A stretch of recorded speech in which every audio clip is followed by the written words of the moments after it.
Bonjour, bonjour. Alors, vous avez sûrement remarqué, mais il fait chaud. Si vous êtes en France, si vous êtes en Suisse, il fait chaud. Alors, pourquoi est-ce que je fais cette vidéo? Parce que j'ai développé des façons de gérer non seulement le froid et le mauvais temps en hiver, j'en ai déjà parlé dans d'autres vidéos, mais quand il fait chaud comme ça en été, qu'est-ce que je fais pour me sentir au mieux? Il y a des choses que vous pouvez faire.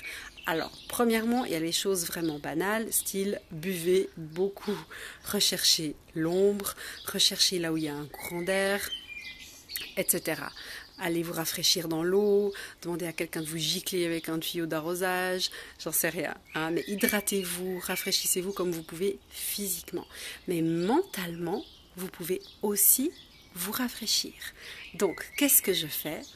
Eh bien, c'est intéressant. L'être humain a tendance à naturellement se rappeler tous ses mauvais souvenirs ou les fois dans sa vie où il a souffert, etc., etc.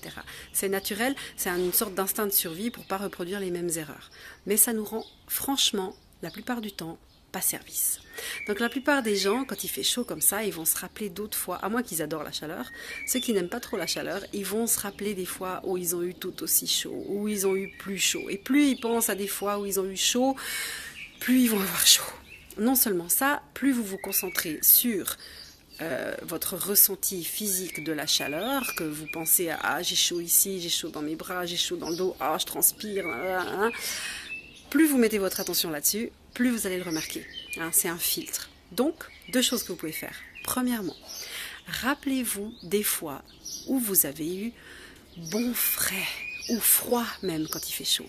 Replongez-vous dans ces souvenirs où vous étiez au frais, au froid, hein, et racontez-les-vous comme si vous les reviviez. Donc avec le présent, vous pensez à tout ce que vous avez, tout ce que vous voyez, tout ce que vous entendez, tout ce que vous ressentez, la température dans ce moment-là. Donc vous allez vous re-raconter ce souvenir où vous aviez froid et vous allez voir que ça va avoir un impact sur votre ressenti là maintenant de la chaleur. Vous allez avoir moins chaud. L'autre chose que vous pouvez faire, c'est arrêter, changer de filtre. Arrêtez de chercher partout où vous ressentez des symptômes du chaud, mais à la place de vous mettre votre attention sur autre chose. Donc ça pourrait être, par exemple, là moi j'entends les oiseaux, ça pourrait être de se dire, bon, eh ben, au lieu de penser au fait que je dégouline dans le dos, ce qui n'est pas le cas d'ailleurs, mais ça pourrait, je vais me concentrer sur le bruit des oiseaux qui chantent, ou je vais me concentrer sur le travail que je suis en train de faire. Ou bien je vais penser à des choses qui me font du bien. C'est égal, choisissez vous-même un autre filtre. Mettez votre attention sur autre chose. Et ça aussi, ça va avoir un impact sur comment vous ressentez la chaleur que nous avons ces temps-ci. Ok, voilà mes astuces pour mieux supporter l'été si vous n'êtes pas trop du genre à aimer la chaleur. Donc voilà, je vous souhaite encore une bonne après-midi, des belles journées ensoleillées encore, à trouver aussi les bons côtés de la chaleur, aussi de se dire, s'il n'y avait pas d'été, s'il n'y avait pas cette chaleur, on n'aurait pas plein de choses. Hein, la Terre, notre pays a besoin de cette saison de l'été. Et voilà, donc je vous souhaite encore une belle journée, une bonne fin de semaine et un bon week-end. Et je vous dis à très vite. Au revoir.